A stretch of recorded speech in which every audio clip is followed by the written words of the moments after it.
الشیطان الرجیم بسم اللہ الرحمن الرحیم قال اللہ تبارک و تعالی فی القرآن المجید هو الذی ارسل رسولہ بالہدی ودین الحق لیظہرہ علی الدین کلہ ولو کرہ المشرکون صدق اللہ العظیم۔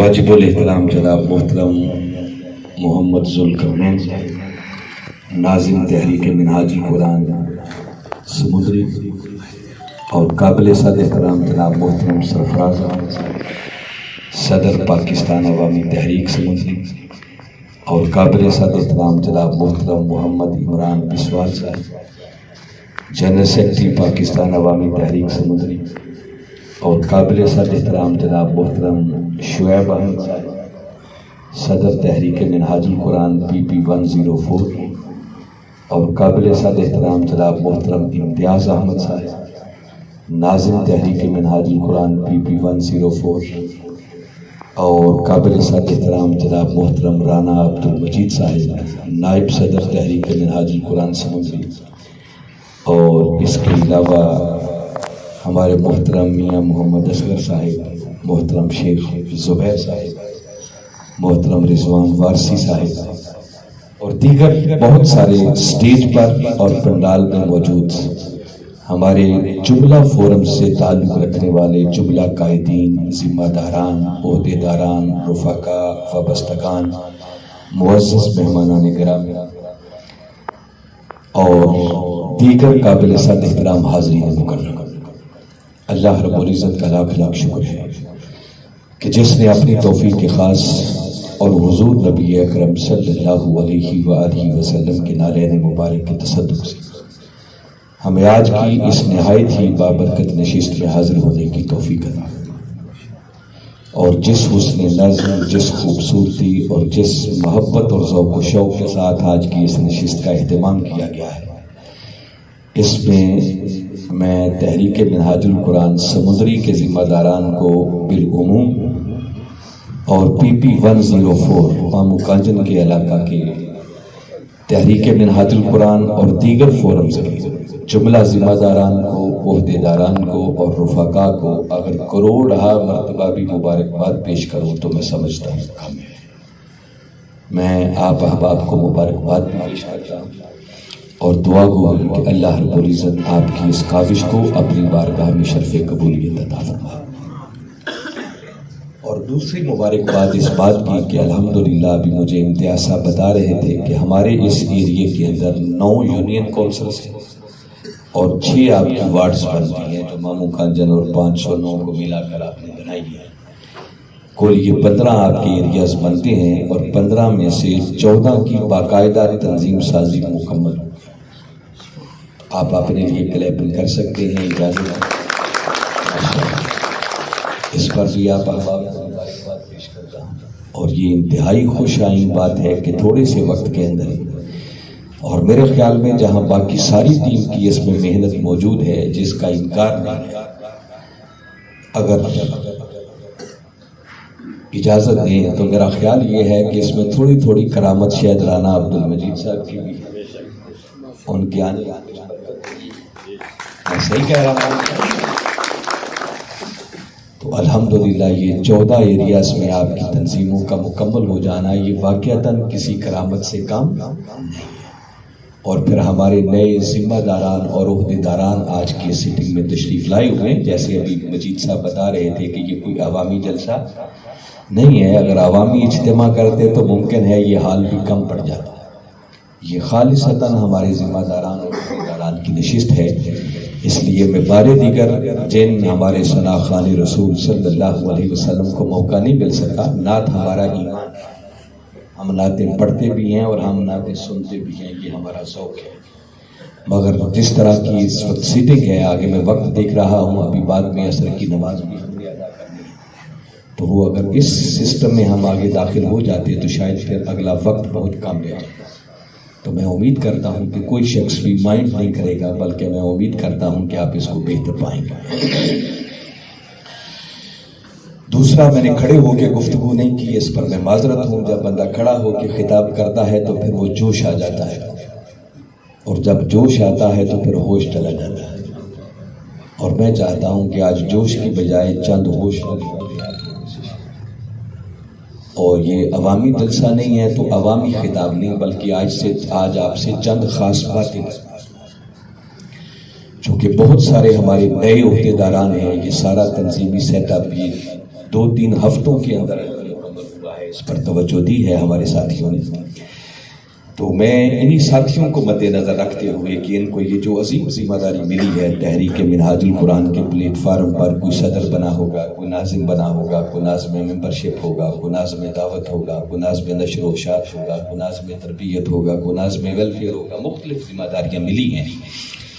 تو میں بتانا چاہ رہا ہوں کہ یہ جو ذمہ داریاں آپ کو ملی ہیں اور منہاج القرآن کے پلیٹ فارم سے جو آپ کام کریں گے تو اس کی حقیقت کیا ہے، در حقیقت یہ ذمہ داری کیا ہے. یہ بنیادی چیز ہے. میں ماحول کو سامنے رکھتے ہوئے جو آپ کو سامنے رکھنا چاہ رہا ہوں.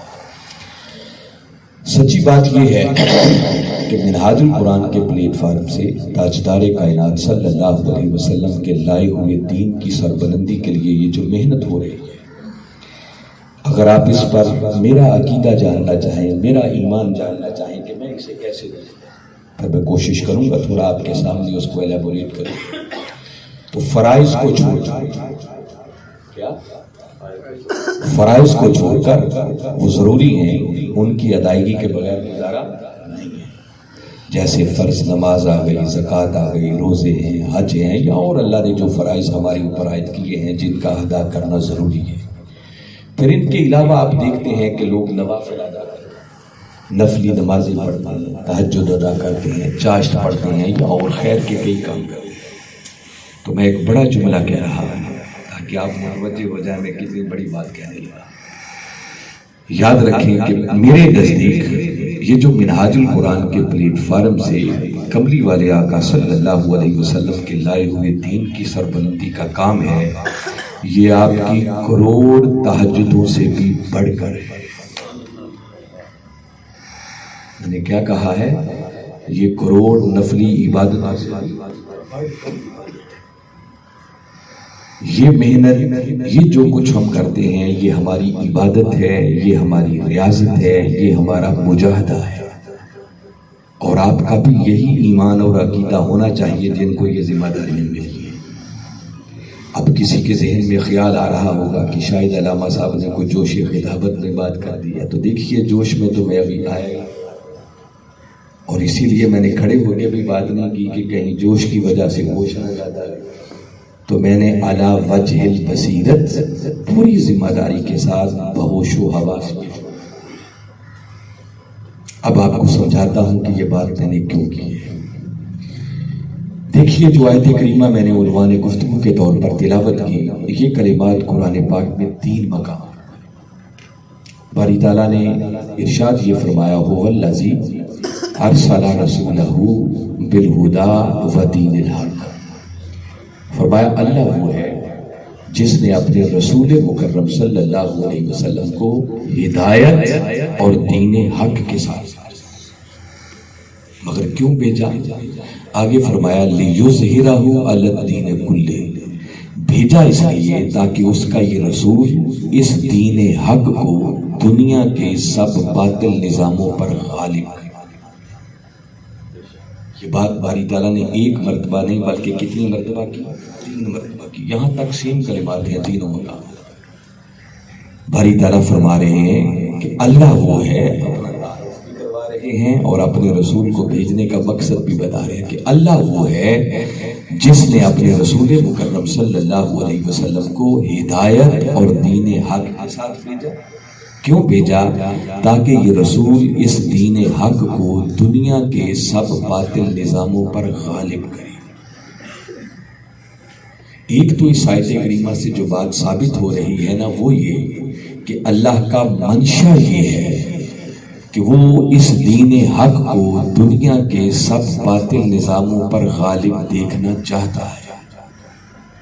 تبھی تو اس نے اپنے رسول کو بھیجا. اور یہ منشا اللہ کا 14 صدیاں پہلے بھی تھا، آج بھی ہے، اور جب تک یہ انسانوں کی دنیا باقی ہے نا تب تک اس کا یہ منشا بھی قائم ہے. کیونکہ جس دین حق کو وہ غالب دیکھنا چاہتا ہے اسی دین حق کو دین اسلام کہتے ہیں۔ اور اسلام کیا ہے؟ آپ جانتے ہیں کہ اسلام ایک مکمل ضابطۂ حیات ہے۔ اللہ نے انسانوں کو زندگی گزارنے کے لیے جو دستور عطا کیا ہے، جو نظام عطا کیا ہے، جو سسٹم عطا کیا ہے، اس کا نام ہے دین اسلام، اور اسی کو باری تعالیٰ اس مقام پر دین حق سے کر رہے ہیں۔ اور اللہ کا منشا یہ ہے کہ اس نے انسانوں کو زندگی گزارنے کے لیے جو دستور عطا کیا ہے، جسے وہ دین حق کہتا ہے، وہ چاہتا ہے کہ یہ دین حق ہر دور میں دنیا کے باطل نظاموں پر غالب رہے۔ یہ اللہ کا منشا ہے۔ اور اس دین کو غالب کرنے کے لیے اس نے پہلی مرتبہ یہ ذمہ داری کائنات میں اس ہستی کو عطا کی جس سے بڑھ کر کائنات میں اس کا محبوب بھی کوئی نہیں ہے۔ بڑی قابل توجہ باتیں ہیں جو میں نے بتایا، جس سے اگلی بات یہ سمجھ میں آتی ہے کہ یہ جو دین کو غالب کرنے کی ذمہ داری ہے نا، یہ نوکری ہے، یہ خدمت ہے، یہ خدمت اللہ ہر نتھو پھتو اور ایرے غیرے کو عطا نہیں کرتا۔ یہ نوکری اللہ فقط ان خوش نصیبوں کو عطا کرتا ہے جنہیں پہلے وہ اپنا محبوب بناتا ہے، اور محبوب بنانے کے بعد پھر ان کو اپنے دین کی نوکری کی توفیق دیتا ہے۔ جیسے میں نے ابھی ایک بات تو پہلے کر دی کہ اب دو باتیں ہیں، ہمارے آقا صلی اللہ علیہ وسلم اللہ کے محبوب بھی ہیں، اور اللہ نے ان کو دین کو غالب کرنے کی ذمہ داری۔ تو اگر میں آپ سے پوچھوں کہ کیا اللہ نے دین کو غالب کرنے کی ذمہ داری انہیں پہلے سونپی یا انہیں محبوب پہلے بنایا؟ جی محبوب پہلے بنایا نا، محبوب تو اس نے روزے اعظم سے بنا لیا۔ اس کا مطلب وہ محبوب پہلے بناتا ہے اور دین کی خدمت کی ذمہ داری اس کے دو نظام ہیں۔ ایک نظام یہ ہے کہ جب بندہ کلمہ پڑھتا ہے، دائرہ اسلام میں داخل ہوتا ہے، پھر نمازیں پڑھتا ہے، روزے رکھتا ہے، حج عمرے کرتا ہے، نیک اعمال کرتا ہے، اور اس محنت کے نتیجے میں اللہ تعالیٰ اس بندے کو اپنا محبوب بنا دیتا ہے۔ ایک اس کا ضابطہ ہے۔ اور دوسرا ضابطہ یہ ہے کہ کچھ لوگوں کو وہ چنتا ہے، ان کو منتخب پہلے کرتا ہے اور چن کر ان کو اپنا محبوب بناتا ہے، اور محبوب بنا کر پھر ان سے اپنے دین کی خدمت اور نوکری کا کام لیتا ہے۔ اور یہ نوکری وہ ہر بندے کو نہیں دیتا۔ ایک تو میں نے آقا صلی اللہ علیہ وسلم کی بات کر دی، اب یہی اس کی سنت قیامت تک کے لیے۔ یہ میں آگے چل کر اس کی بات بھی کروں گا، اب میں آپ کو قرآن کی آیت بتا رہا ہوں تاکہ آپ کی مزید یقین پکا ہو جائے۔ سورہ مائدہ ہے، فرمایا یا ایھا الذین آمنوا من یرتد منکم عن دینہ فسوف یأتی اللہ بقوم یحبہم ویحبونہ۔ فرمایا اے ایمان والو، اگر تم میرے دین کی نوکری سے منہ پھیر لو گے تو یاد رکھو میرا دین تمہارا محتاج نہیں، تمہاری جگہ اور لوگوں کو لے ان سے اپنے دین کی نوکری کا کام لے۔ اچھا مولا، جن سے تو اپنے دین کی نوکری کا کام لے گا وہ کیسے؟ اب بڑی قابل توجہ بات ہے، باری تعالیٰ نے ان کے تعارف میں 6 باتیں کی۔ کتنی باتیں کی کہ وہ کیسے ہوں گے؟ ان کے انٹروڈکشن میں جو باری تعالیٰ نے سب سے پہلے نمبر پر بات کی کہ وہ کیسے ہوں گے، فرمایا یحبہم، وہ ایسے ہوں گے کہ اللہ ان سے محبت کرتا ہوں۔ اب میں یہ اپنی بات نہیں کر رہا، میں آپ کو قرآن کی بات بتا رہا ہوں۔ یہ اس کا ایک نظام ہے، سسٹم ہے، جس کو وہ خود کہتا ہے لن تجد لسنت اللہ تبدیلا، کہ بندے تم اللہ کی سنت میں تبدیلی نہیں پاؤ گا۔ اس کا سسٹم ہے، نظام ہے۔ تو وہ محبوب پہلے بناتا ہے، پھر ان سے اپنے دین کی نوکری کا کام لیتا ہے۔ تو ایک تو میں نے یہ بات بتائی، اب جو میں خاص اسی بات پر پھر لانا چاہ رہا ہوں کہ ذرا ایک لمحے کے لیے سوچیں اور چشم تصور میں لائیں کہ جب اللہ نے اپنے محبوب مکرم صلی اللہ علیہ وسلم کو اس دین کو غالب کرنے کے لیے بھیجا، ہمارے آقا صلی اللہ علیہ وسلم تشریف لائے، آپ نے کلمہ حق پڑھا، صحابہ کرام نے آپ کی دعوت پر لبیک کہا، پھر آپ نے کبھی مدینہ مکہ کی گلیوں میں، کبھی طائف کی وادیوں میں اللہ کے پیغام کو پہنچایا۔ اور اس کی پاداش میں اندازہ کریں کہ کسی نے دیوانہ کہا، کسی نے مجنون کہا، معاذ اللہ کسی نے شاعر کہا۔ طائف کی وادی میں گئے تو ظالموں نے پتھر مار مار کر آپ کے جسم اقدس کو بھی لہان کر دیا۔ مکہ چھوڑ کر مدینہ تشریف لے گئے، پھر جنگیں ہوئیں، آپ کے دندان مبارک شہید ہوئے، رخسار مبارک زخمی، حتیٰ کہ ایک موقع پر آپ اپنی سواری سے بھی نیچے تشریف لے، بے ہوشی کی کیفیت بھی طاری، جلیل القدر صحابہ کرام کی شہادتیں بھی واقع، اور بالآخر وہ مرحلہ آیا جب ہمارے آقا صلی اللہ علیہ وسلم 8 ہجری میں فاتحانہ شان کے ساتھ مکہ کی سرزمین میں داخل، اور جس دین کو غالب کرنے کے لیے اللہ نے بھیجا تھا وہ دین غالب ہو گیا۔ اب میرا ایک سادہ سا سوال ہے کہ یہ جو کملی والے آقا صلی اللہ علیہ وسلم نے سب کچھ کیا، لوگوں کو دعوت دی، اس کی پاداش میں لوگوں کی باتیں سنی، پتھر کھائے، جنگیں لڑی، دندان مبارک شہید، دین کی سربلندی کا کام کیا، دین غالب کر کے دکھایا، کیا یہ سب کچھ کملی والے آقا صلی اللہ علیہ وسلم کی سیرت اور سنت کہلائے گی یا نہیں کہلائے گی؟ جی کوئی شک والی بات تو نہیں ہے نا؟ ہمارے آقا صلی اللہ علیہ وسلم نے جو کچھ بھی کیا وہ آقا کی سیرت کہلائے گی۔ تو مجھے بتائیے عبادت کسے کہتے ہیں؟ عبادت نام ہی کملی والے آقا صلی اللہ علیہ وسلم کے نقش قدم پر چلنے کا ہے۔ میں آپ کو موٹی موٹی باتیں بتا رہا ہوں، تفصیلات میں نہیں جا رہا۔ کوئی جاننا چاہے کہ نیکی کیا ہے اور گناہ کیا ہے، جو کچھ ہمارے آقا صلی اللہ علیہ وسلم نے کیا وہ نیکی بن گئی، اور جسے رد فرمایا وہی گناہ بن گیا۔ اس سے ہٹ کر نیکی اور گناہ کی کوئی تعریف نہیں۔ تو یہ کملی والے آقا صلی اللہ علیہ وسلم کی سیرت بھی بن گئی، آپ کی سنت بھی بن گئی، پھر اللہ کا منشا بھی ہے، وہ چاہتا ہے کہ دین غالب آئے۔ تو ذرا سوچیں کہ ایک اللہ کی چاہت ہے، وہ یہ چاہتا ہے کہ یہ دین غالب آئے، تو اللہ کی چاہت کے لیے جو اس دین کے غلبہ کے لیے محنت کرے گا، خدمت کرے گا، نوکری سر انجام دے گا، تو کیا وہ اللہ کی ہاں عبادت نہیں لکھی جائے گا؟ اس سے بڑی عبادت اور کیا ہو سکتی ہے؟ تہجد تو بندہ پڑھتا ہے نا صرف مولا کے لیے، اپنی خاطر، تاکہ میں سمجھ جاؤں۔ اور دین کا غلبہ اس لیے ہے کہ اگر دین غالب آ جائے تو آقا کی پوری امت ہی سمجھ جائے۔ ایک ہے جو پرسنل اپنے لیے کرتے ہیں، اور ایک وہ ہے جس میں آقا کی پوری امت کی خیر کا پہلو۔ اس لیے میں نے کہا کروڑ تہجدیں مل کر بھی اس عبادت کا مقابلہ نہیں کر سکتے۔ یہ تو ہو گیا دین کی خدمت کا تصور۔ اب رہ گئی اگلی بات، کسی کے ذہن میں خیال آئے کہ یہ خدمت اور یہ نوکری منہاج القرآن ہی کے پلیٹ فارم سے، ایک تو اصولی طور پر یاد رکھ لیں کہ جو شخص جہاں بھی، جتنا بھی، جس حال میں بھی اللہ کے دین کا کام کرتا ہے، اللہ کسی کا اجر ضائع نہیں کرتا، سب اس کا اجر دیتا ہے، مگر آگے پھر فرق ہوتا ہے۔ بہت سارے دین کا کام کرنے والے لوگ ہوں گے، معلوم نہیں کہ اس کا مقصد کیا ہے، بڑے بڑے لیڈر بھی ہیں، بڑے بڑے قائدین بھی ہیں، حتیٰ کہ اس ملک کے اندر تو لیڈروں کی کمی نہیں ہے۔ اگر اپنی زبان میں کہیں نا تو وہ کہتے ہیں اٹ چکو تو 100 نکل آؤ گے۔ ہر گلی محلے میں لیڈر ہی لیڈر ہے، قائد ہی قائد ہے، جماعتیں بہت ہیں، تنظیمیں بہت ہیں، کوئی کمی نہیں ہے۔ تو ہم نے ان سب قیادتوں کو چھوڑ کر صرف ڈاکٹر طاہر القادری ہی کا انتخاب کیا، منہاج القرآن ہی کے ساتھ وابستہ کیوں، اسی پلیٹ فارم پر کیوں نوکری سر انجام دے رہے ہیں؟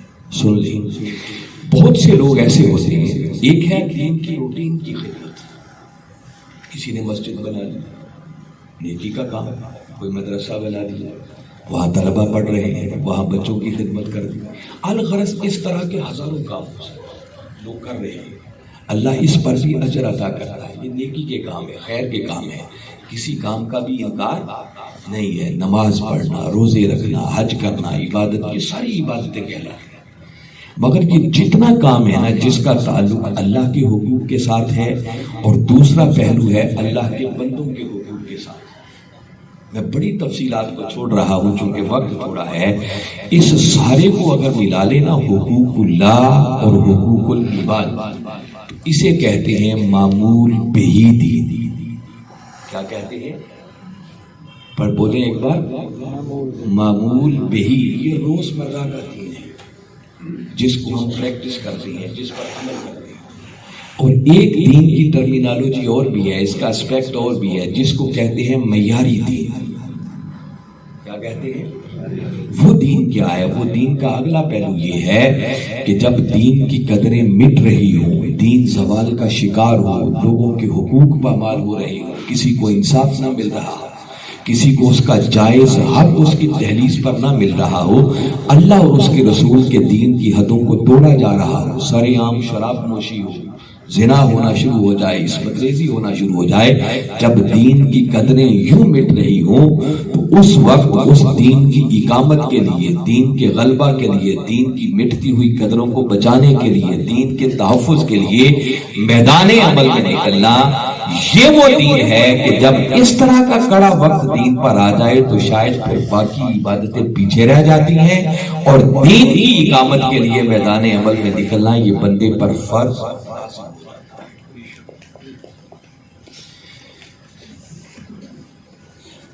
ماشاءاللہ عصمت حبیب صاحب تشریف لائے ہیں، ہم ان کو ویلکم کہتے ہیں، خوش آمدید کہتے ہیں. ادھر آ جائیں، ہے جگہ ادھر، اس سائڈ پہ جگہ بھی ہے. ماشاءاللہ سید عظمت حبیب شاہ صاحب تشریف لائے، ہم ان کو ویلکم کہتے ہیں، خوش آمدید کہتے ہیں. ماشاءاللہ میں اس پر اب زیادہ تفصیل میں نہیں جاتا، آپ کو سمپلی اتنا بتاتا ہوں. اس بات کو کبھی سمجھنا ہوگا، غور کرنا ہوگا، تو اس چیز کو کبھی نواسہ رسول کے کریکٹر اور کردار سے.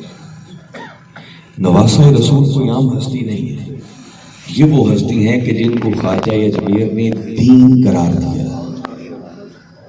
اس وقت کوئی ربائی بھی نہیں پڑھتا، انہوں نے اپنی ربائی میں کہا تھا دین است حسین. وہ کہتے ہیں لوگوں، حسین صرف ایک شخصیت کا نام نہیں ہے، بلکہ حسین دین ہے اور دین حسین ہے. وہ نواسہ رسول جن کو میرے آقا صلی اللہ علیہ وسلم نے جنت کے جوانوں کا سردار بنایا. عام ہستی کی بات نہیں کر رہا، جن کی خاطر میرے آقا اپنی نماز کے سجدوں کو لمبا کر دیا کرتے تھے. یعنی اللہ کا رسول جس ہستی کی خاطر اپنی نماز کا سجدہ ہی لمبا کر دے تو ذرا سوچو نا وہ اللہ کا کتنا. کہتے ہیں کہ جس دن امام علی مقام امام حسین علیہ السلام مکہ سے روانہ ہوئے ہیں نا، اس دن ذی الحج کی 8 تاریخ کتنی تھی؟ یہ دن بڑا اہم ہے.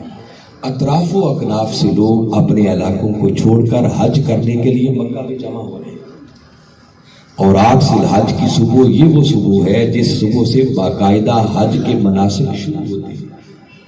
یہ پہلا دن ہے. 8 ذی الحج کی صبح جب حاجی لوگ احرام باندھ کے مینا جا رہے تھے تو نواسہ رسول سر پہ کفن باندھ کے مکہ سے کربلا جا رہے تھے. اگر حج کرنا ہی عبادت تھا تو حج تو مکہ میں ہو رہا. پھر آگے دن کتنے لگنے تھے؟ دن تو 5 ہی آگے لگنے تھے نا حج کرنے. اتنی جلدی کیا تھی؟ حج کر کے چلے جاتے. انہوں نے اتنی تاخیر بھی گوارا تھا. میں کہہ رہا ہوں کہ اگر یہ کام کسی عام شخص نے کیا ہوتا تو نظر انداز ہوتا، مگر جس ہستی نے کیا ہے وہ معمولی ہستی نہیں ہے. ان کا اٹھنے والا ایک ایک قدم ہمارے لیے ہدایت ہے. نواسہ رسول نے 8 ذی الحج کو مکہ سے کربلا روانہ ہو کر اپنے نانا کی امت کو یہ پیغام دیا ہے کہ جب میرے نانا کے دین پر بھاری وقت آ جائے، زوال آ جائے، قدریں مٹ رہی ہوں، تو اس وقت احرام باندھ کر حج کرنا عبادت نہیں، پھر فرات کے کنارے کو خون سے رنگین کرنا اس سے بھی بڑی عبادت ہے. پھر اس دین کے تحفظ کے لیے اگر اپنا پورا خانوادہ بھی اللہ کی راہ میں دینا پڑے تو یہ گھاٹے کا سودا نہیں. یہ نواسہ رسول نے پیغام دیا. تو میں نے صرف یہ سمجھایا کہ ایک ہے اللہ کے حقوق. اللہ اپنے حقوق اس وقت تک قبول نہیں کرتا جب تک اس کے بندوں کے حقوق ادا نہ کرے. وہ پہلو ہے حقوق العباد، اور یہ دونوں کو ملا لیں تو یہ روزمرہ کا دین ہے. حالات درست ہوں تو یہی ہونا چاہیے. اور جب دین کی قدریں مٹ رہی ہوں اور آپ صرف تہجدیں پڑھنے پہ لگے ہوئے ہوں، نوافل پڑھنے پہ لگے ہوں، بس خالی سجدہ ریزگیوں پہ لگے ہوں، نہیں، اس وقت دین کچھ اور تقاضا کرتا ہے کہ باقی سب کچھ فرائض ادا کرتے رہیں پھر سب سے پہلے اس دین کی مٹتی ہوئی قدروں کو بحال کرنے کے لیے میدان اس کے لیے اپنے وسائل، اپنی صلاحیتیں، اللہ نے جو جو نعمت دی ہے، اگر سب کچھ بھی قربان کرنا پڑے تو یہ گھاٹے کا سودا نہیں بلکہ. اور اس وقت اگر میں آپ کو بتاؤں تو میں علی وجہ البصیرت کہہ رہا ہوں، جس پہ رتی برابر شک نہیں ہے، اس وقت دین اور امت پھر زوال کا شکار ہے. اس کے ہزاروں اسپیکٹس بیان ہو سکتے ہیں، میں صرف ایک موٹی سی بات بتاتا ہوں. دیکھیے ہم سب مسلمان بیٹھے ہوئے اور ہم نے کلمہ پڑھ کے جس دین کو قبول کیا ہے نا، اللہ نے آسمانوں سے اس دین کے لیے صرف ایک کتاب نازل کی ہے جسے قرآن کہتے ہیں. اور کبھی ٹھنڈے دل سے اس بات پر غور کریں، بحیثیت امت جائزہ لیں کہ ہم میں سے کتنے ہیں جن کو صحیح ڈھنگ کے ساتھ وہ کتاب پڑھنا ہے. اس سے بڑا بھی کوئی سوال ہو سکتا ہے؟ ہم ایک آزاد اسلامی ملک میں رہتے ہیں جس ملک میں دین سیکھنے پر کوئی پابندی، مگر ہمیں وہ اپنی کتاب پڑھنا بھی کوئی نہیں. وہ چند سورتیں جو ہر روز ہم نے نماز میں تلاوت کرنا ہوتی ہے نا، وہ بھی صحیح تلفظ کے ساتھ ہوتی ہے. اور پھر اس سے اگلے سٹیپ پہ سوچیں کہ جن خوش نصیبوں کو یہ کتاب پڑھنا آتی ہے ان میں سے وہ کتنے ہیں کہ جو پڑھیں تو پھر ان کو سمجھ بھی آتی ہے کہ اس میں لکھا کیا ہے. اس سے بڑا بھی کوئی سوال ہو سکتا ہے؟ ہماری ایک ہی کتاب ہے، نہ ہمیں وہ پڑھنا آتی ہے، نہ ہمیں پتا ہے کہ اس میں لکھا کیا ہے. تو مجھے بتائیں، جس امت کو وہ کتاب پڑھنا کوئی نہیں آتی، جن کو سمجھ کوئی نہیں اس میں لکھا کیا ہے، تو وہ عمل خاک کریں کہ انہوں نے کیا عمل کرنا ہے. یہ وجہ ہے جو ہماری ذلت اور رسوائی ہو رہی ہے. وہ اقبال نے کہا تھا نا، وہ معزز تھے زمانے میں مسلمان ہو کر اور ہم خار ہوئے تارک قرآن. اس قرآن کو چھوڑا، ذلت و رسوائی اس قوم کا مقدس ہے. تو میں نے صرف زوال کا ہی رخ آپ کو بتایا، اس سے بڑھ کے اور کیا بتانا ہے؟ ہر طرف زوال ہی زوال. ذرا سوچیں، جب اس طرح دین اور امت زوال کا شکار ہو چکے ہوں تو اس وقت اس دین کی اقامت کے لیے میدان عمل میں نکلنا اور آقا کے دین کے غلبہ کے لیے کام کرنا، یہ کوئی معمولی کام نہیں ہے، یہ بہت اونچی عبادت ہے. اس عبادت کا مقابلہ ہی کوئی نہیں کر رہا. اس لیے میں بتا رہا ہوں کہ یہ خدمت، یہ ہماری عبادت بھی ہے، یہ ہماری ریاضت بھی ہے، یہ ہماری مجاہدی بھی ہے. جو جتنا محنت کرے گا وہ اتنی عبادت کر رہا ہے. میں نے قبلہ حضور کی زبان مبارک سے سنا ہے کہ بیٹے، جب آپ خلوص نیت کے ساتھ اس مشن کے لیے اپنے گھر سے نکلتے ہیں نا، تو ادھر گھر سے پہلا قدم نکالتے ہیں فرشتے آپ لوگوں کے اعمال نامے کھول لیتے ہیں. پھر کوئی موٹر سائیکل پہ سفر کرتا ہے، کوئی گاڑی پہ سفر کرتا ہے، کوئی سیکریٹریٹ دفتر میں آ کے بیٹھتا ہے، کوئی یوسیز میں جاتا ہے، کوئی پی پیز میں جاتا ہے، کوئی درس قرآن دیتا ہے. اور جب تک تم پلٹ کے گھر نہیں آ جاتے، فرشتے آپ کے اعمال ناموں میں نیکیاں لکھ دیتے.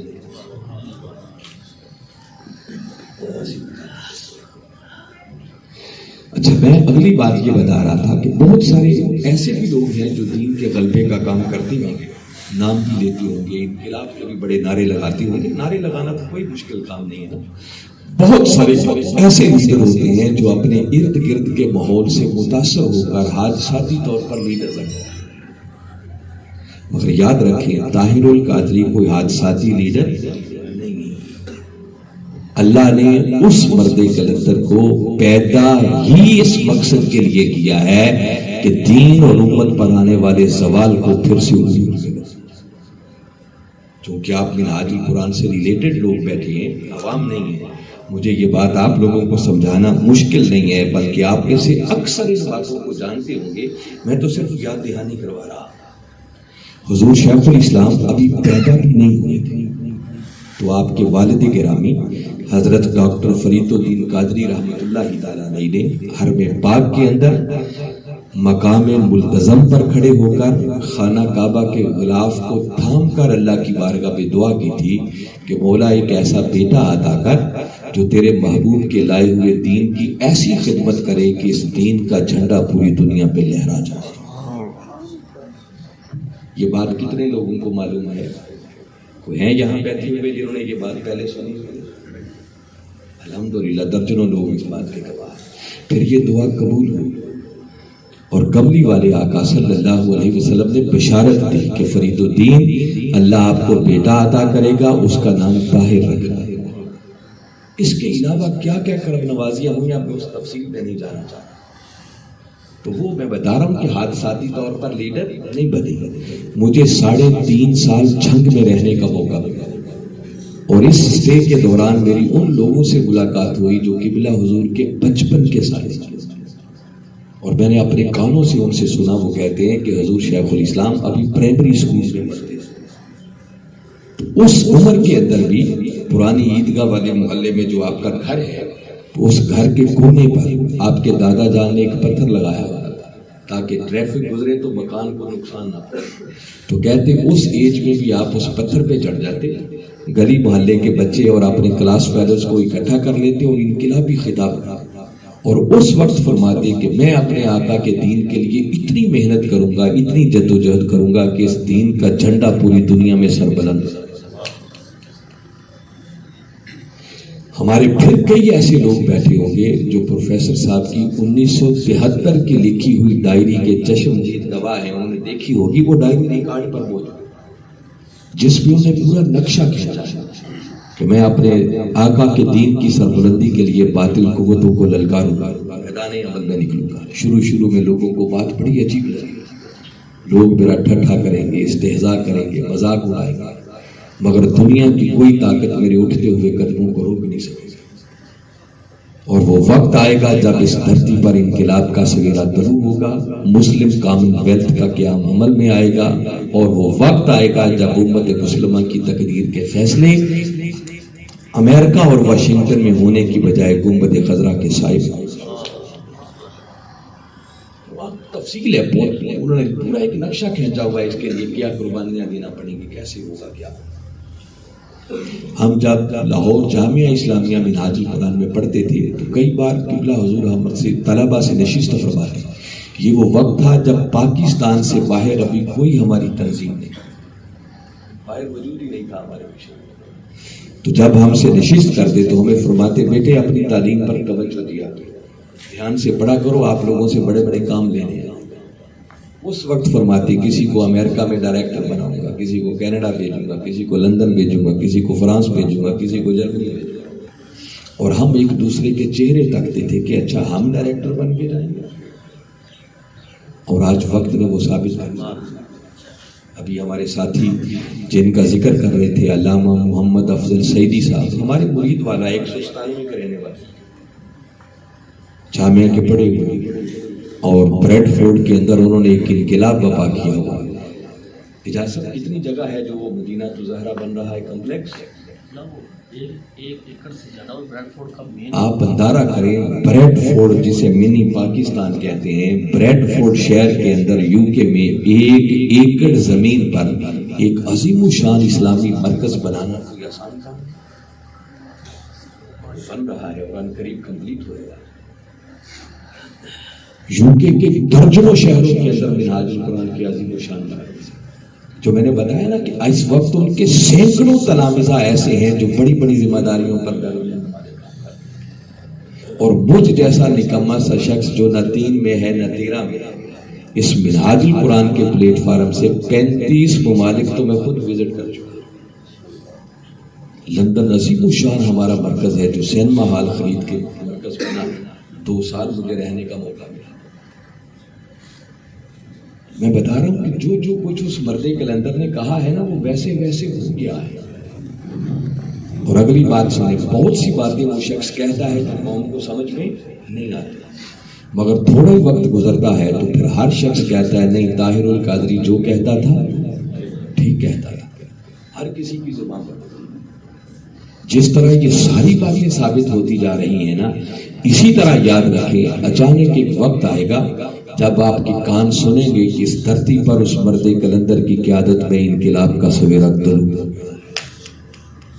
دنیا کی کوئی طاقت اس انقلاب کو روک نہیں سکتی۔ یہ انقلاب آنا ہے اور ڈاکٹر طاہر القادری کی قیادت میں۔ طاہر القادری اس آقا کے دین کے غلبہ کے لیے کام کر رہا ہے، اس شخص نے آپ کبھی چشمے تصور میں لائے نا اس تھوڑے سے عرصے کے اندر کتنے کتنے انقلاب برپا کر دیے ہوئے.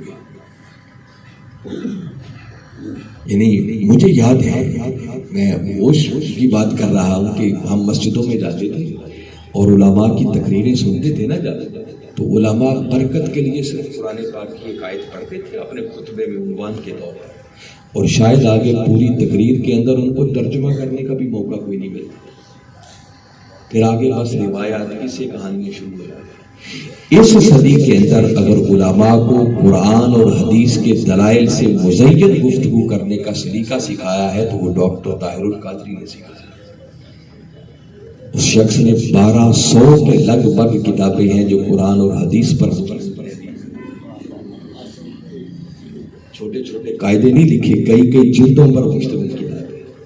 قرآن پاک کا عظیم الشان ترجمہ اب جو پڑھے اس ذوق کا بندہ ہے وہ پڑھے تو اس کو سمجھ آئے عرفان و قرآن کی شان کیا. قرآنی انسائکلوپیڈیا 8 جلدوں پر لکھا اور ابھی 28 جلدوں پر مشتمل قرآن پاک کی عربی میں تفسیر مکمل, 45 جلدوں پر مشتمل حدیث کا انسائکلوپیڈیا اور پتہ نہیں کیا کیا کچھ لکھا. اور وہ جنگ کے ایک متوسط سے گھر سے جنم لینے والا بچہ جس نے دنیا کے 100 سے زیادہ ممالک کے اندر اپنا تنظیمی نیٹ بنایا. کیا عرب کیا عجب, اپنے لوگ تو ہیں ہی نا. میں بڑے بڑے عرب شیوخ کو ان کے جوڑے ان کے کرموں کو چومتے ہوئے دیکھا.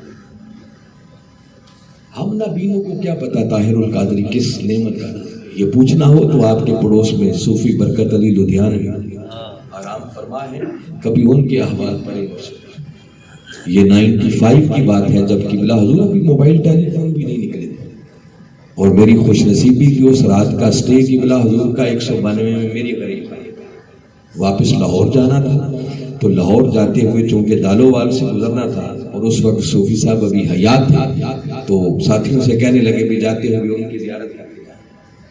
تو اب ان کے صوفی برکت علی لدھیانوی کے مریدین یہ بتائیں کہتے ہیں کہ کوئی رابطہ نہیں تھا مگر ہمارے حضرت ایک دن پہلے ہی فرمانے لگے کہ ذرا تیاریاں کر لو, کل میرا بڑا خاص مہمان آ رہا ہے.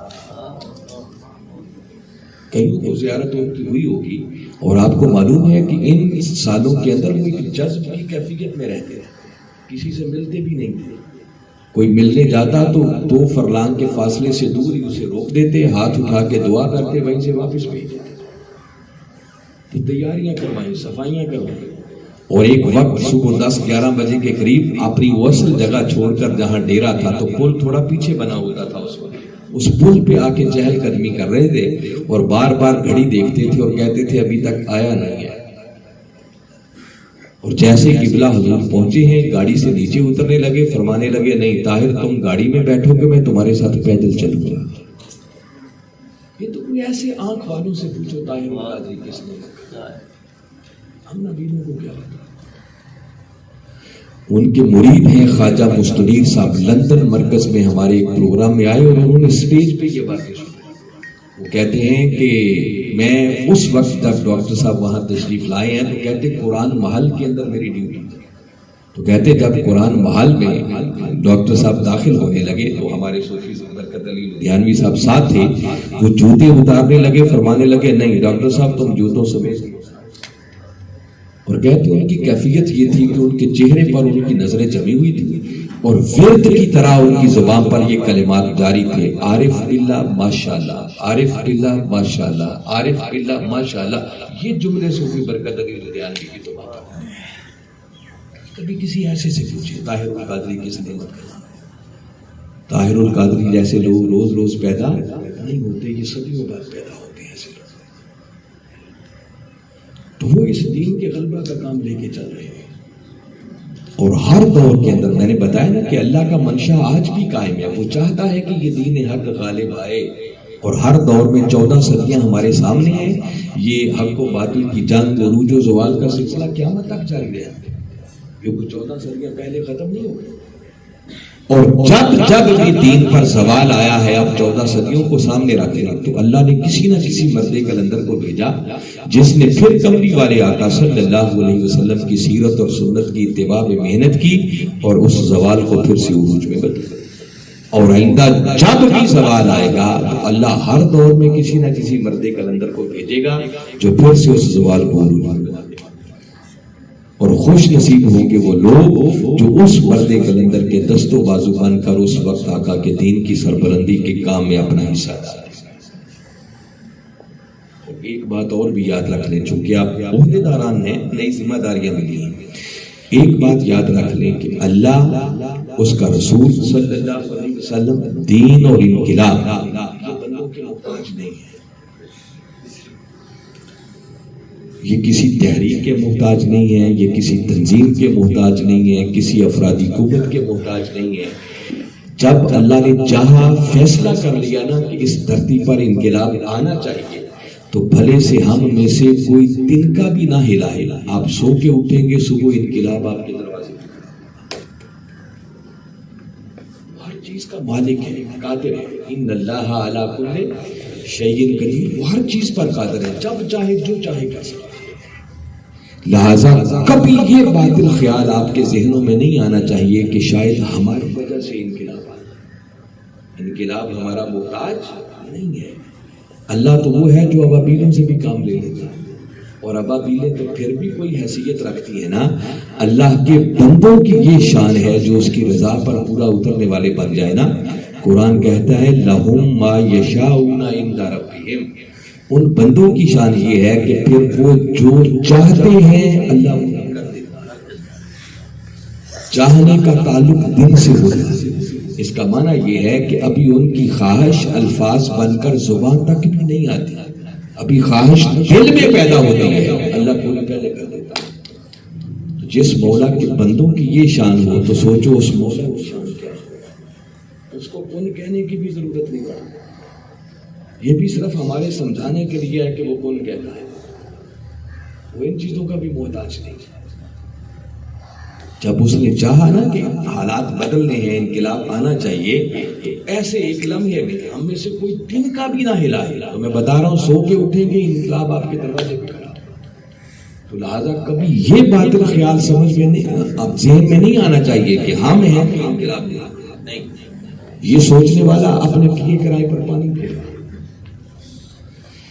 اگلا اور ایک خیال آپ کے ذہن میں پیدا ہو رہا کہ اگر وہ محتاج نہیں ہے تو پھر یہ تحریک کیا ہے، یہ تنظیمیں کیا ہیں، اور یہ کس افرادی قوت کے چکر میں پڑے ہوتے ہیں۔ آپ آتے ہیں کہتے ہیں تنظیمیں بناؤ، لوگوں کو تحریک میں شامل کرو، اتنے بندے ہو جانے چاہیے، اور اب قبلہ لکھ کے دے چکے ہیں کہ بیٹے انقلاب نہیں آ سکتا جب تک ایک مؤثر افرادی قوت پہلے کھڑی نہیں۔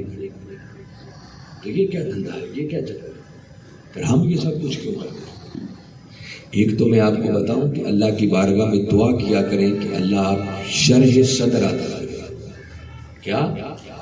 کلیئرٹی۔ یہ شرح صدر بہت بڑی نعمت ہے، یہ دعا مانگنے سے ملتی ہے، اللہ کرم کر دے تو الگ، ورنہ اس کے لیے اللہ کی بارگاہ میں التجا کیا کریں کہ مولا سینہ کھول دے۔ باری تعالیٰ نے موسیٰ علیہ السلام کو حکم دیا اذهب الى فرعون انه طغى، موسیٰ فرعون بڑا سرکش ہو گیا، باغی ہو گیا، جا اس کے سامنے جا کے کلمہ حق بولا۔ بس ادھر حکم ملا، اب قرآن کو پڑھے، سورہ طٰہٰ ہے، متصل اگلے کلمات ہیں۔ انہوں نے پہلی گزارش یہ کی قال رب اشرح لی صدری، مولا اتنا بڑا ٹاسک دے رہا ہے تو میری گزارش ہے پہلے میرے سینے کو کھول، مجھے شرح صدر عطا کرنا، کلیئرٹی عطا کرنا۔ اور جب یہ شرح صدر بندے کو ہو جاتا ہے نا، اس کو سمجھ آ رہی ہوتی ہے کیا ہے سارا سسٹم، تو پھر کروڑوں یزید بھی راستے میں آ جائے نا تو حسین کے اٹھتے ہوئے قدم رک نہیں سکتے، دنیا کی کوئی طاقت نہیں اسے روک سکتی، کوئی مصلحت نہیں روک سکتی، پھر وہ بندہ بڑھتے چلا جاتا ہے، ورنہ بندہ چھوٹی چھوٹی باتوں پہ کمپرومائز کر جاتا ہے، ٹک جاتا ہے۔ شرح صدر بہت بڑی نعمت ہے۔ تو موسیٰ علیہ السلام نے دعا کی، اس کا مطلب نبی کی سنت پر عمل کرنا بھی عبادت ہے، تو کبھی کبھی یہ شرح صدر مانگا کرے۔ اور جب ہمارے آقا صلی اللہ علیہ وسلم کی باری آئی تو باری تعالیٰ نے خود فرمایا الم نشرح لک صدرک، محبوب کیا ہم نے آپ کا سینہ کھول نہیں دیا؟ شرح صدر بہت بڑی نعمت ہے، اور اگر مائنڈ نہ کرے تو پاکستانی قوم کو دیکھے نا تو یہ پوری قوم، شرح صدر تو بڑی دور کی بات ہے، یہ کنفیوزڈ قوم ہے، ہمیں معلوم ہی نہیں ہے ہماری منزل کیا ہے، ہم نے کرنا ہے، ہم نے جانا کدھر ہے، ہماری اچھائی کس بات میں ہے، برائی کس بات میں، ہمارا یہ حال ہے۔ یہ المیہ ہے، میں ایک بتا رہا ہوں، ہمیں خود اپنے نفع نقصان کا بھی پتہ نہیں۔ تو خیر میں بتا یہ رہا تھا کہ اب اگلی بات جو میں بتا رہا ہوں کہ کسی کے ذہن میں خیال آئے کہ پھر ہم کس چکر میں پڑے ہیں، تنظیمیں بنائیں، اتنے بندے مشن میں شامل کریں، اتنی افرادی قوت ہونی چاہیے، اور میں پچھلے 6 ماہ سے آپ لوگوں کو یہی بتا رہا ہوں جہاں بھی جاتا ہوں کہ اب یہ جو انقلاب جس دین کے غلبہ کی ہم بات کر رہے ہیں اس کے لیے افرادی قوت چاہیے، اور آپ کو ٹارگٹ یہ دیا ہے کہ اگر مرکز سے لے کر ہمارا نیچے تک ہر عہدیدار، خواہ وہ زون کا ہے، وہ ڈسٹرکٹ کا ہے، وہ پی پی کا ہے، وہ یونین کونسل کا ہے، وہ یونٹ کا ہے، جس سطح کا بھی ہے، میں خلاصہ بتا رہا ہوں، باقی تو پوری ڈیٹیل آپ کے قائدین کے پاس لکھی ہوئی موجود ہے، وہ آپ کو سمجھا بھی دیں گے، بتائیں گے۔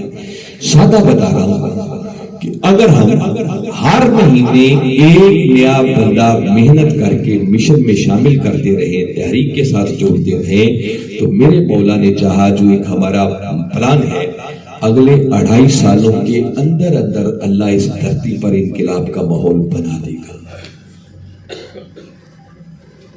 وہ اس کے پیچھے بھی ایک سنت ہے جس کے سامنے رکھتے ہوئے وہ پورا پلان بنا۔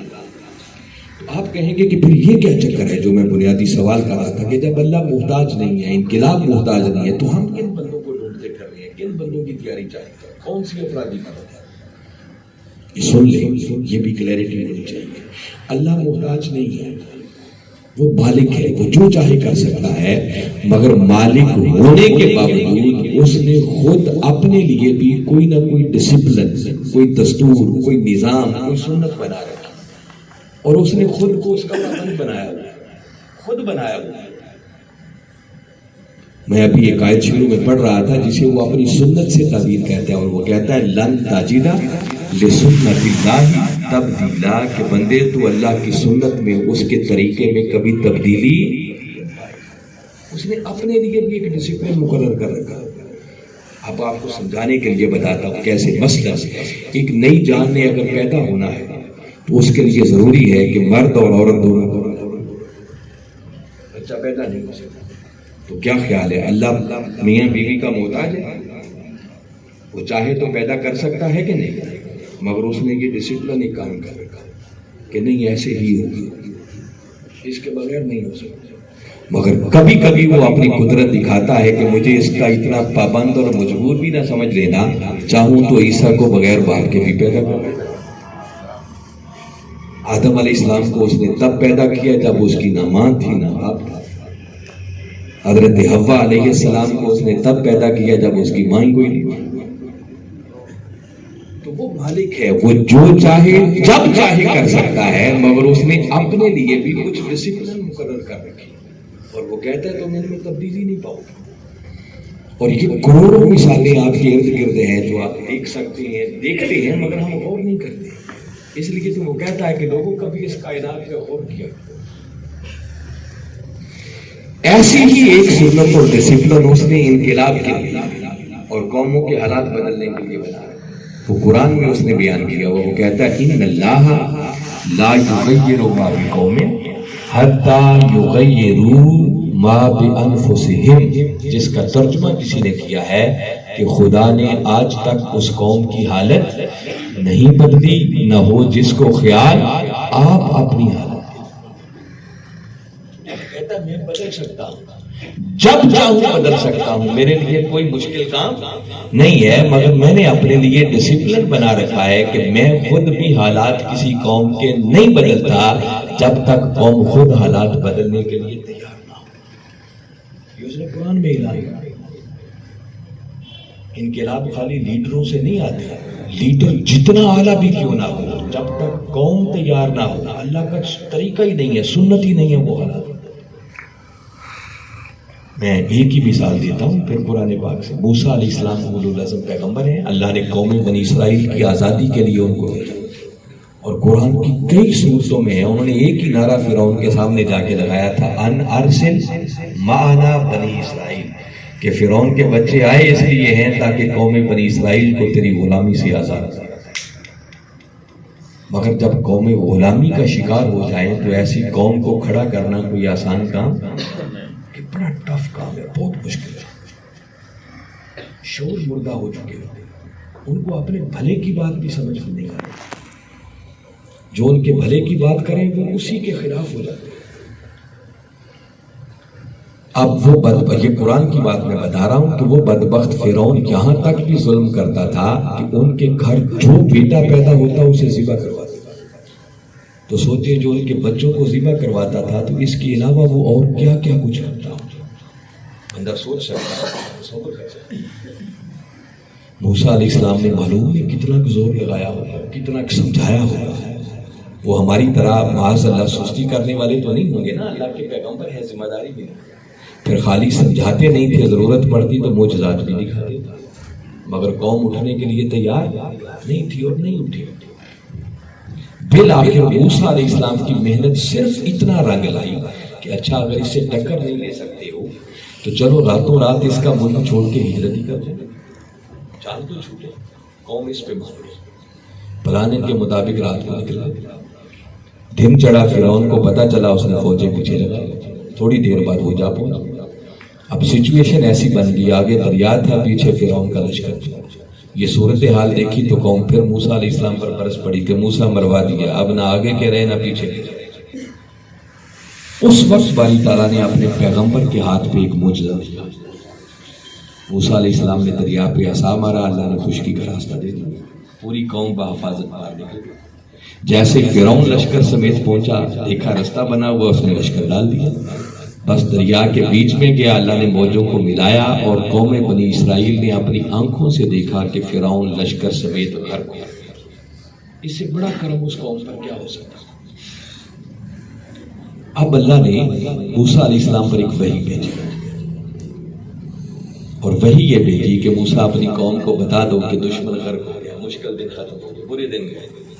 اب انہیں بتاؤ بزدل نہ بنے، آگے ایک بستی آ رہی ہے، شہر آ رہا ہے، انہیں بتاؤ کہ اس پہ حملہ کرنا ہے، اور میری طرف سے یہ خوشخبری سنا دو کہ فتح بھی میں نے ان کے مقدر میں لکھ لی ہے۔ یہ سب پرانی باتیں آپ کو بتا رہا ہوں، یہ قصہ کہانی نہیں ہے، میں صرف وقت بچا رہا ہوں آئے۔ اب وہ پیغمبر جس کے معجزات ابھی تازہ تازہ دیکھے تھے، کتنا کرم اس پیغمبر کی وجہ سے اللہ نے، جیسے ہی موسیٰ علیہ السلام نے یہ ان کو جا کر پیغام دیا کہ اللہ نے یہ وحی بھیجی ہے، تو قوم صاف کہنے لگی موسیٰ تم اور تمہارا رب جا کے لڑو، ہم یہاں بیٹھے ہیں، فتح مل جائے تو آ کے ہمیں بھی بتا دیں۔ اب قیادت کسی عام شخص کی نہیں ہے، اولو العزم پیغمبر کی ہے۔ جب قوم بزدل ہو گئی، قوم نے اپنا کردار ادا نہ کیا، تو وہ فتح جو ان کے دروازوں پر ناک کر رہی تھی، دستک دے رہی تھی، اللہ نے 40 سال تک کے لیے منزل دور کر دیا، انہی صحراؤں میں ذلیل و خوار ہو گئے۔ تو میں بتا رہا ہوں کہ جب تک لوگ نہ اٹھیں، قومیں تیار نہ ہوں، اللہ کسی قوم کے حالات نہیں بدلتا۔ یہ اللہ نے ایک ڈسپلن بنایا ہوا ہے، اور وہ ان چیزوں کا محتاج نہیں ہے، چاہے تو جب چاہے کر دے، اس کے لیے کیا مگر اس کی سنت ہے کہ ایسے کرتا ہے۔ اور یہ جو قوم کو شعور بیدار کرنے کا کام ہے کہ قوم تیار ہو، قوم سوچے، نکلے، یہ ڈیوٹی اس صدی کے اندر اللہ تعالیٰ نے منہاج القرآن کے ساتھ، یہ کام آپ کو نہیں ملے گا، نہیں، دین کی خدمت کرنے والے بہت ملیں گے۔ میں جو گھنٹے بھر سے آپ کو یہ محنت کر کے بتا رہا ہوں، یہ وہ اصل کام ہے۔ نمازیں پڑھانے والے، پڑھنے والے، مدرسوں میں بچوں کو پڑھانے والے بڑے مل جائیں گے، مگر یہ فکر آپ کو کم جگہوں پر ملے گی، یہ نہیں ملے گی۔ یہ نوکری ہے قوم کے شعور کو بیدار کرنا، اور اس کے لیے جو بندہ جتنی محنت کرتا ہے، اس کے لیے وہ اپنا مال خرچ کرتا ہے، وہ اپنا وقت دیتا ہے، اپنی صلاحیتیں لگاتا ہے، اپنی جان کھپاتا ہے، وہ جو قربانی بھی دیتا ہے، یہ قربانی وہ ہے جو باری تعالیٰ فرماتے ہیں نا، من ذا الذی یقرض اللہ قرضا حسنا، کون ہے جو اللہ کو قرض حسنا دے؟ اللہ محتاج نہیں ہے، وہ بندے کو کہتا ہے محنت کر اس کے لیے، اور جو جتنی محنت کرتا ہے اللہ اس کے صدقے اس بندے پر اپنے کرم کے کروڑوں دروازے کھولتا ہے۔ اس لیے آپ جو محنت آپ کریں گے یاد رکھیں وہ کسی پر کوئی احسان نہیں ہے، نہ کسی تنظیم پر، نہ کسی شخصیت پر، نہ ڈاکٹر طاہر القادری پر، بلکہ جس خوش نصیب کو یہ موقع مل جائے اسے کلیئرٹی ہونی چاہیے کہ یہ اللہ اور اس کے رسول کا اس بندے پر احسان ہے کہ انہوں نے اس نوکری کا اس بندے کو موقع دیا، ورنہ ہم سے زیادہ صلاحیتوں والے موجود ہیں، ہم سے زیادہ وسائل والے موجود ہیں، ہم سے زیادہ اچھی شکل و صورت والے موجود ہیں۔ اگر اللہ نے ہمیں یہ توفیق بخشی ہے تو یہ محض اس کا کرم ہے، اس میں ہماری کوئی تیر مارنے والی بات نہیں ہے۔ اور اگلی بات یاد رکھیں، اللہ کہتا ہے کہ تم نے صرف جد و جہد کرنی ہے، اس نے نتائج کا ذمہ دار ہمیں نہیں بنایا، نتائج کا مالک اللہ ہے۔ انقلاب آنا تبھی ہے جب اللہ کا کرم ہو، جب اللہ نے چاہا۔ یہ سارے اسباب ہوتے ہیں، بندہ محنت کرتا ہے مگر محنت بھی تو کوئی پلاننگ کر کے کرتا ہے نا، ایسے ہی اندر دھن تو نہیں شروع ہو جاتا۔ زمینی حقائق کو سامنے رکھتے ہوئے، گراؤنڈ ریالٹیز کو دیکھتے ہوئے کوئی نہ کوئی پلاننگ کرتا ہے، اور جب وہ پلاننگ کرتا ہے نتائج آ گئے تو اس کا کرم اسی کی طرف منسوخ کریں گے، خوش نصیبی۔ اگر نتائج نہیں نکلے تو مالک وہ ہے، وہ بہتر جانتا ہے نتیجہ کب پیدا کرنا ہے۔ آپ جب محنت کریں گے تو آپ اللہ کی بارگاہ میں سرخرو ہو گئے، اس کے صدقے اللہ آپ کی دنیا بھی سنوارے گا اور آپ کی آخرت بھی۔